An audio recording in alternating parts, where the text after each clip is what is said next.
How can we optimize skill learning? We need to help our children find success when doing physical activities. Many times we'll see our youth programs led by people who have limited knowledge about the physical and psychological development of the children. So, we as teachers, I want you to know this, we teachers need to step forward and share our knowledge and serve as experts when needed. If your city league or your church group or whatever needs some help with some activities, step up to the plate. So, how can we optimize skill learning? Well, we need to understand the developmental patterns. I want you to know the learning and development of motor skills varies widely among children of similar chronological age. The learning and development of motor skills, we already learned what? There's a 5 to 6 year variance, okay? So, there's three patterns that I want you to be familiar with. The first one that we talk about is the cephalocaudal, where the development generally proceeds from the head to the feet, okay? Coordination, management of body parts in the upper body is going to be observed before the lower body parts. The second one, proximal distal, development occurring from inside to outside. Gross motor movements, large muscles, I want you to know, and then the smaller muscles. Large muscles like your whole arm moving to throw a ball and such, but then your small muscles, your fine muscles like your fingertips to catch a small ball. That's why we use larger objects with the smaller children and progress to smaller objects with the older children, okay, because of this developmental pattern from large muscles and then to small muscles. I also want you to know that development proceeds from general to specific. From general to specific. I want you to know the gross motor movements are learned before the fine motor coordination and refined movement patterns. The example I just gave of catching or throwing a ball using your whole arm to throw, as opposed to just your little fingers to catch a small ball. Gross motor movement is learned before fine motor coordination. We need to understand how to motivate our children. It's very important as a PE teacher, as a classroom teacher, as a coach, as a parent. They have the acronym PRAISE that's on page 32, but it's not a PowerPoint slide, where P stands for perceived competence, R for relatedness. How does it relate? How does it connect with the students? A is for autonomy, possibly allowing them for choice. And then there's multiple other examples on page 32. I is for individuality, treating the students as individuals. S is social support, and E is enjoyment. But it's a great little tool to help us, acronym, to help us to realize how to motivate our students. I want you to know research is clear that intrinsically motivated students are more likely to perceive their physical activity experiences positively. What does that mean? Intrinsic motivation, wanting to do it for ourselves, where we don't have to be rewarded with a certificate or a plaque or a ring or a t-shirt and stuff, but motivated from within. They'll be more likely as an adult to be successful and active.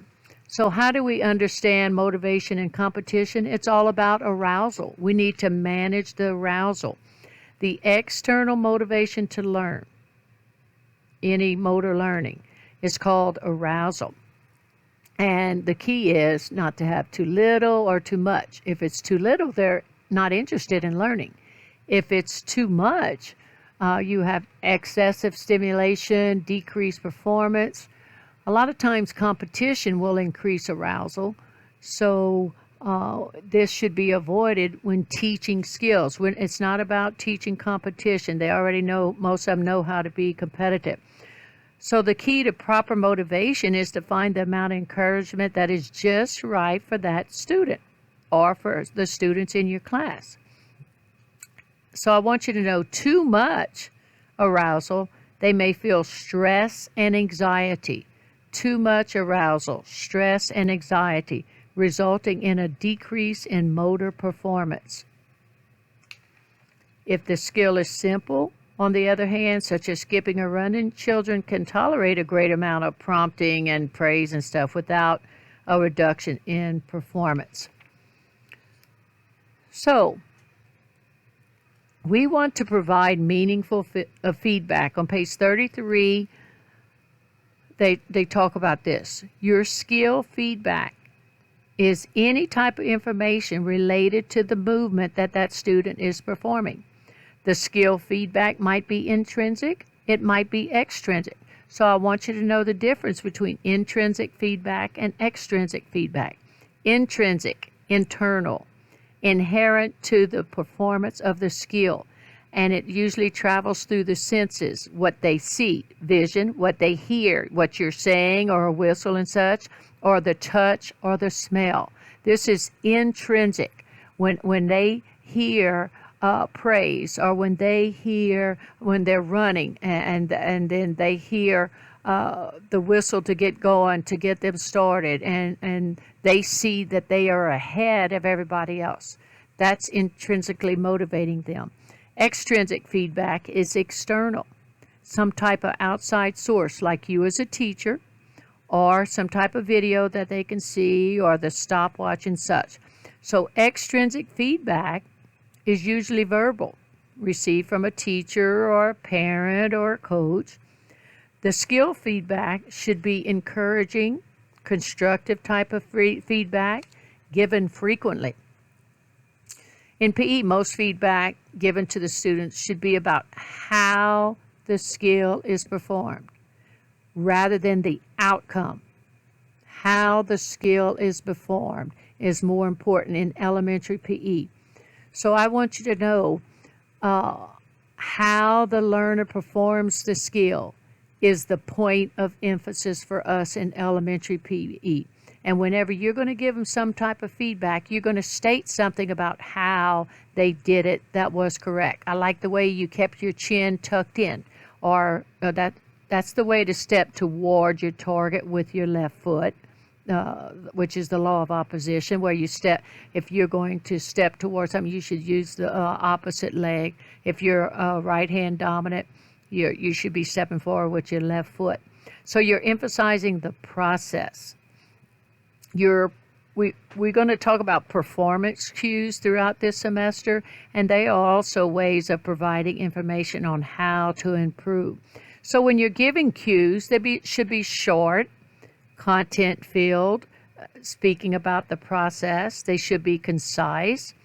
And what I want you to know is when you're giving cues, I want you to know to concentrate on one cue at a time to avoid confusing the child. Can you imagine a youngster who is told, step with your left foot, rotate your trunk, lead with the elbow, snap the wrist? There is no way a child can remember or do all four of them. They might get the first or last one, but they're not going to get all four. So when you're teaching or working with kids, focus on one cue at a time. I also want you to know if corrective feedback is needed. You need to start by saying something positive about the performance in order to get their attention. Then you'll follow up with feedback on what needs to be corrected. So focus your feedback on learning the skill, the process, rather than the skill outcome. It's kind of like if you played basketball and they were teaching you how to do a layup. In elementary PE, we want to focus on doing the layup correctly as opposed to getting the ball through the hoop. We want to focus on the process of how to make a layup. When we are designing our practice sessions, there are a few things that we want to keep in mind. Don't get me wrong, practice is a key part of how the students are going to learn these motor skills. So, what do we want to emphasize? We want to emphasize practice rather than being perfect. So, I want you to know emphasis in your practice sessions should be on the correct skill performance rather than the skill outcome. I think you just heard that, but you're going to hear it over and over and over again. It's all about their performance, and it's not about the outcome of throwing the ball accurately or hitting the ball. Don't get me wrong, we want them to throw the ball accurately or hit the ball or make the shot or whatever, or kick the soccer ball into the goal. But it's all on the process in PE. And in time, it'll come. They'll get their skill to perfect it to where they will actually kick the ball into the soccer goal, or they'll make that basket in basketball. So I want you to know we need to encourage experimentation when we're teaching skills to the elementary children while emphasizing proper technique. So focusing on technique because they're learning new motor patterns, it's crucial. All about technique. So another aspect that you need to be aware of when designing practice sessions is you have the whole method and you have the part method. I want you to know the whole method involves learning the entire skill, the entire activity in one dose. The part method breaks down that skill into a series of parts, and then you combine all these parts into the whole skill. Well, a rhythmic activity like line dances, let's say, you can take a section of that dance and you can teach parts of it. Deciding whether to use the whole or the part method depends on how complex, how many skills are involved in that task, the complexity of it.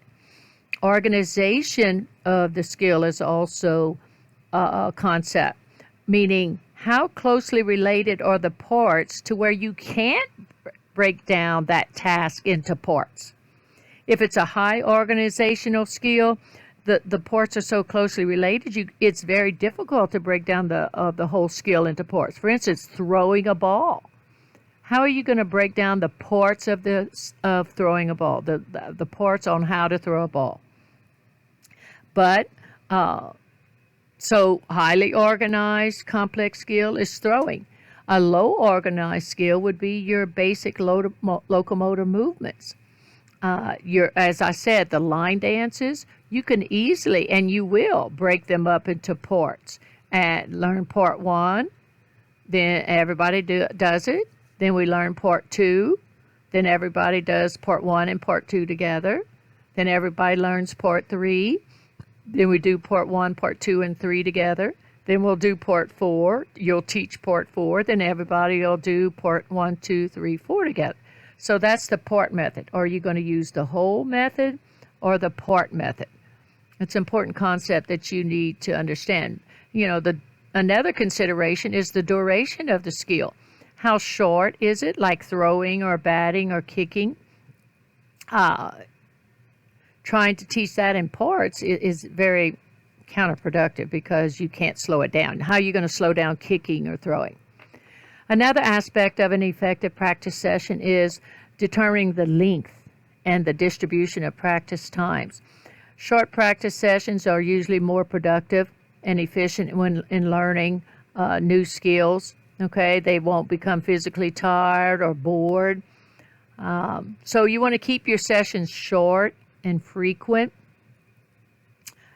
You want to spread them out over many days and not just all in one day. You want to practice it with a progression from Monday to Friday. Also, use random practice techniques. There's two ways to organize our practice. They have a block practice where you complete all the trials of one task and get it right before you move on to the next task. That's like if you're learning how to shoot a basketball, you're going to stay in one spot and you're going to shoot it there until you get it accurately, and you're getting good at it. shooting from that one spot, that one angle, that same distance away from the goal. So block practice is effective in the early stages of learning how to shoot a basketball. The drawback is that student's going to start believing they are more skilled than they actually are, because once you go to the random practice style or technique where the order of learning tasks is mixed up, you're not doing the same tasks over and over and over again from the same spot.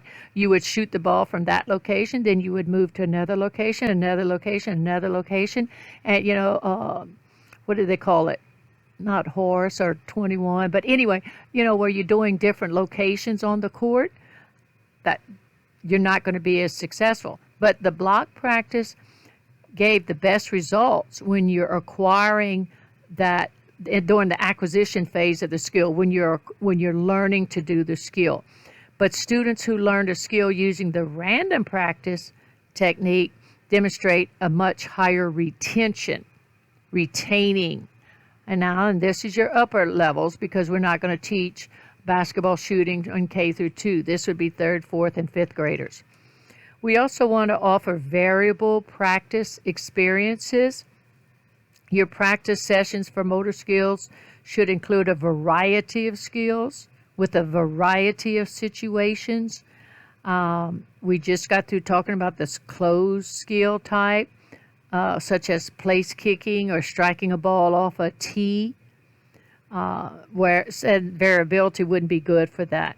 So there's a lot of different components that you want to take into consideration that you probably never thought of before.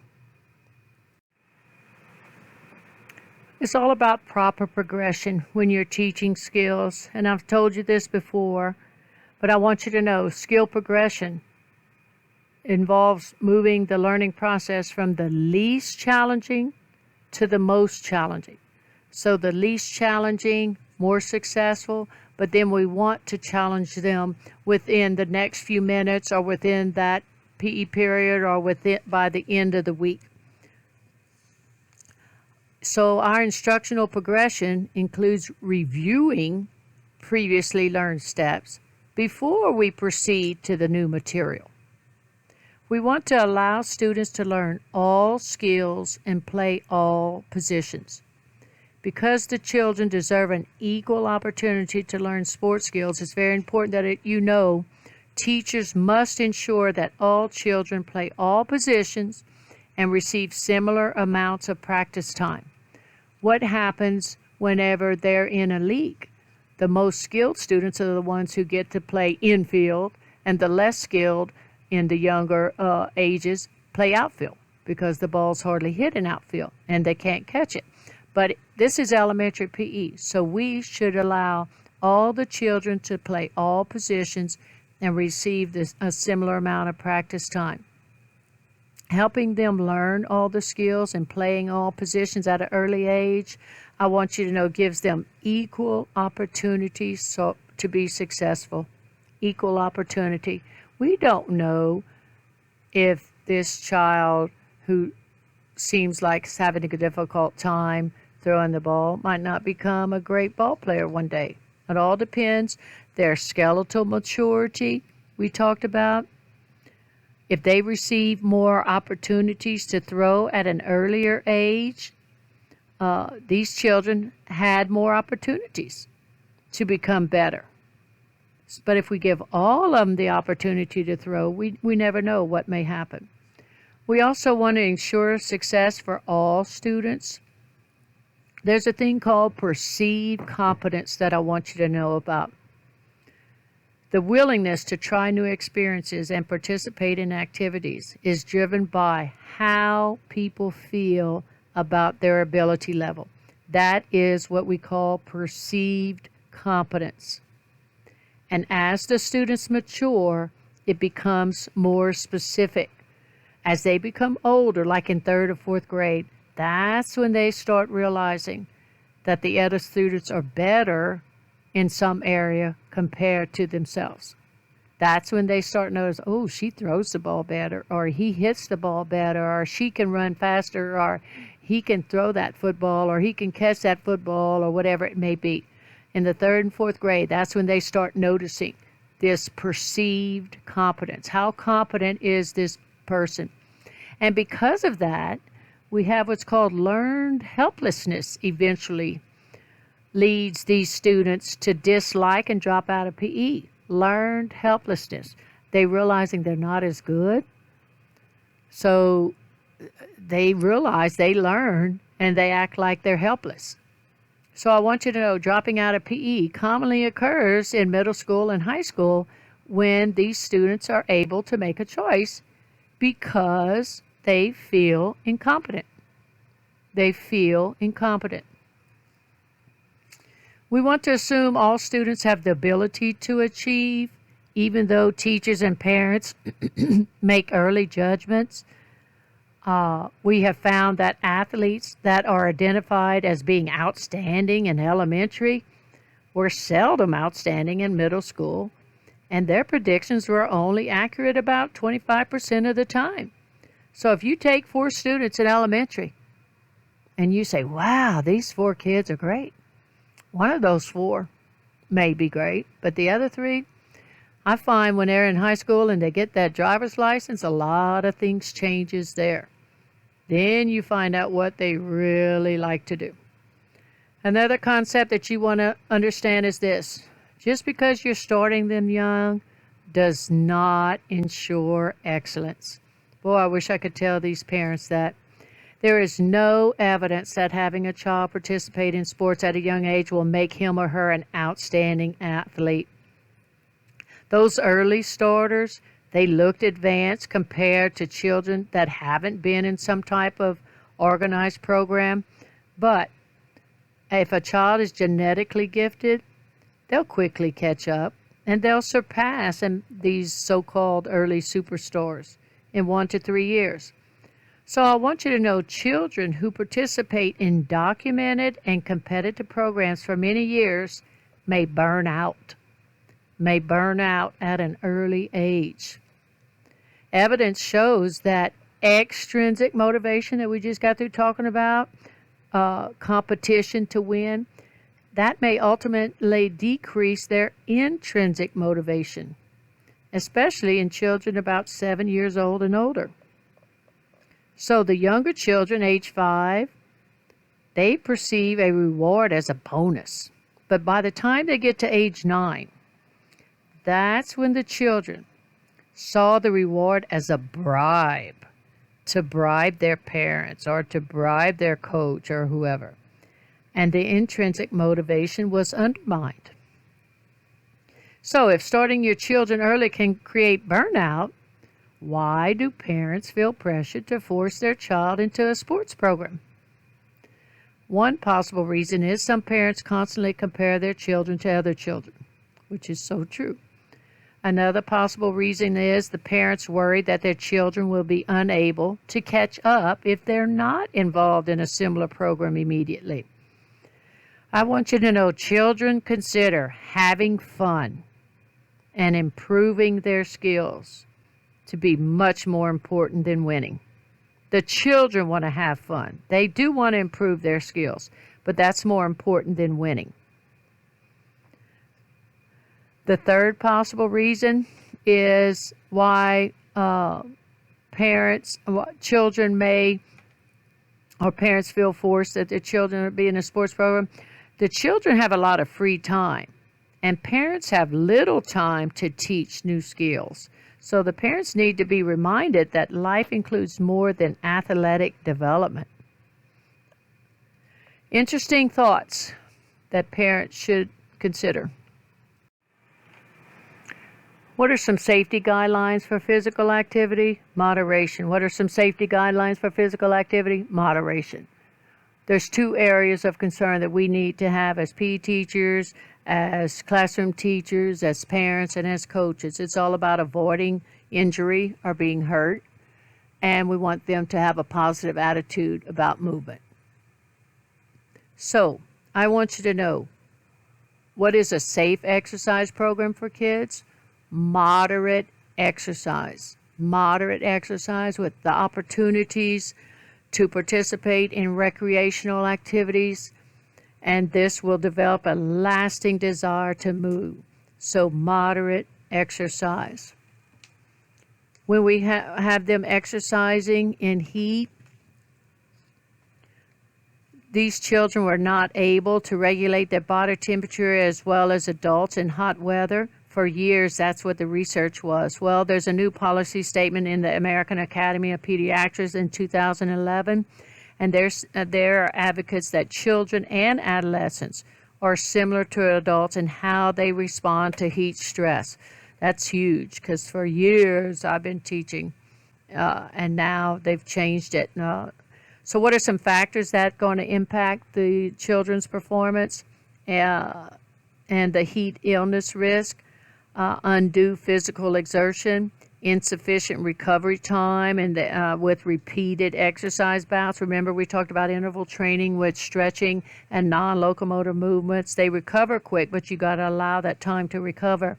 And then having the inappropriate clothing or uniforms that retain heat. These are all factors here.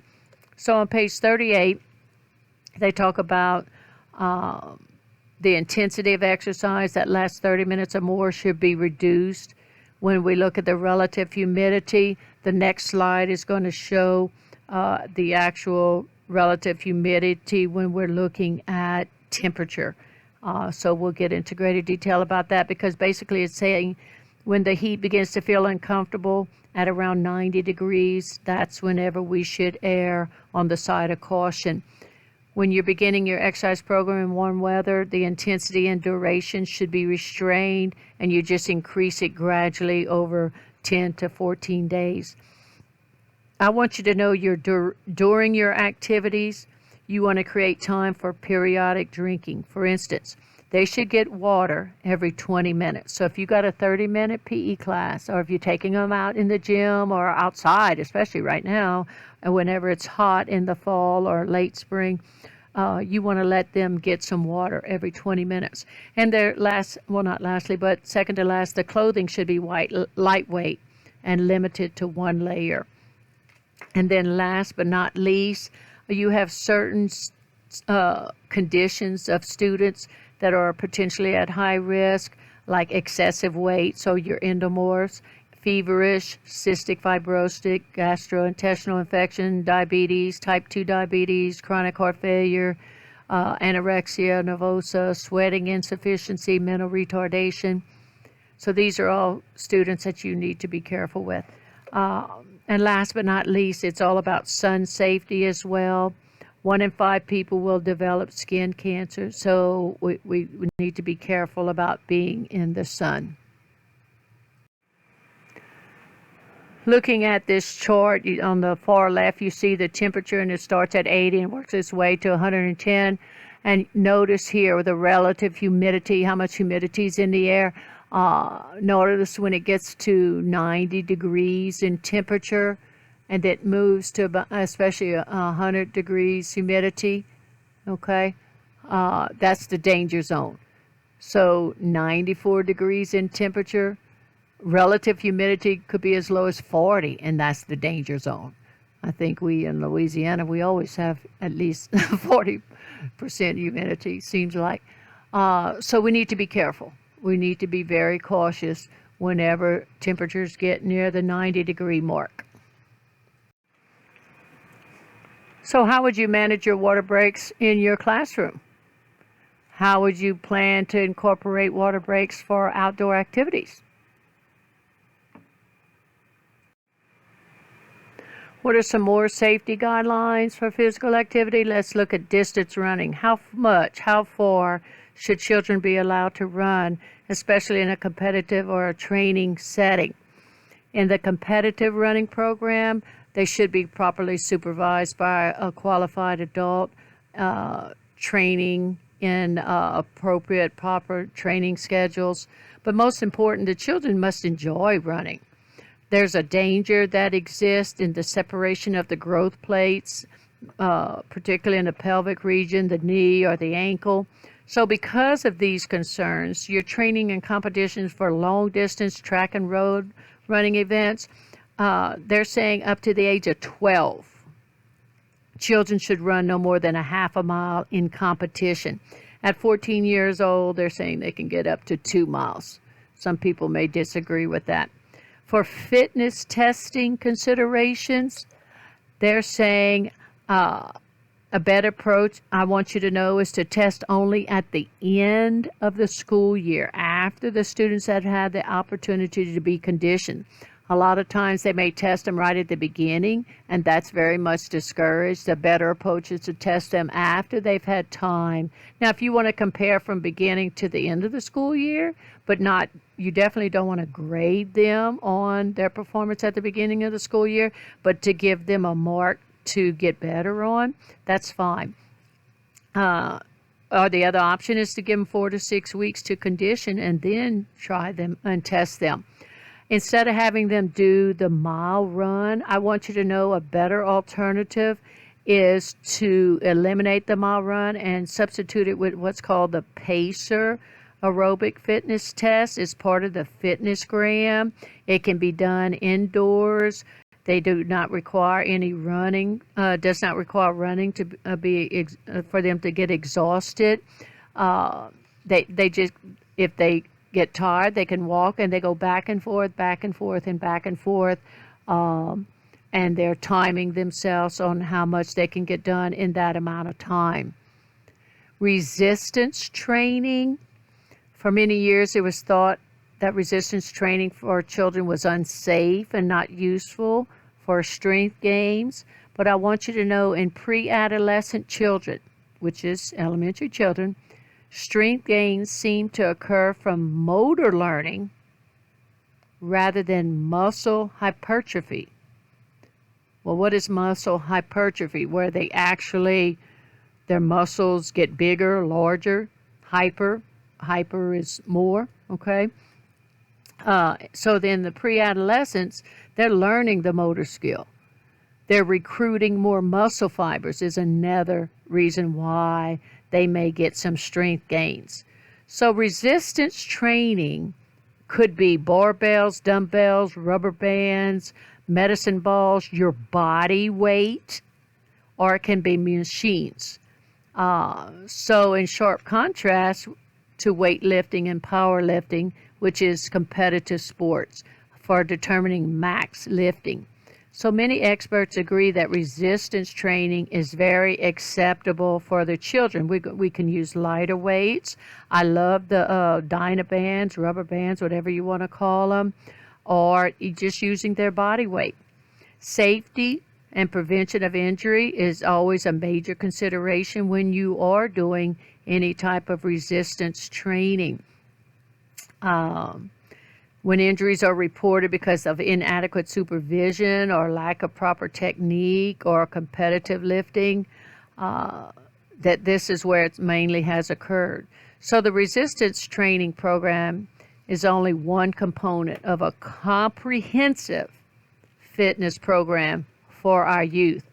On page 40, the National Strength and Conditioning Association recommends that our elementary children have a variety of activities, agility exercises like in basketball, volleyball, tennis, and tumbling, endurance training. They can do the distance running or bicycling or swimming would be nice around here, or the resistance training with just a small component of it.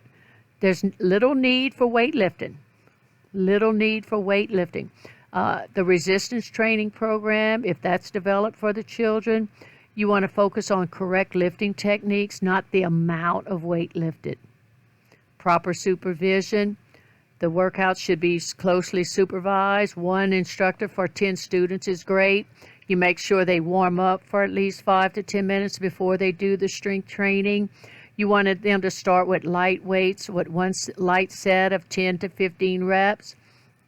And then when the students can perform the desired number of reps, then you increase it gradually, like about 1 to 3 pounds, and then they perform fewer reps though.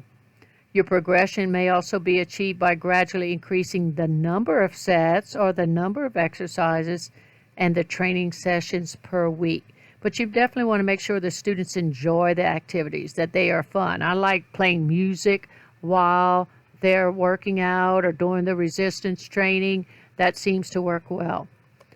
So we have a takeaway slide, and this will conclude Chapter 2. So what is our takeaway from Chapter 2? They grow physically and mentally at an extremely fast rate. We saw that. We talked about the head physically. Their growth patterns, their body physique, their skeletal maturity, all of this is going to affect their performance. To motivate our students, it's a complex issue. The arousal of the child, too little, too much. So we must be proactive. Also, creating positive attitudes and feelings about movements. This will keep them interested and safe at all times. So this concludes Chapter 2.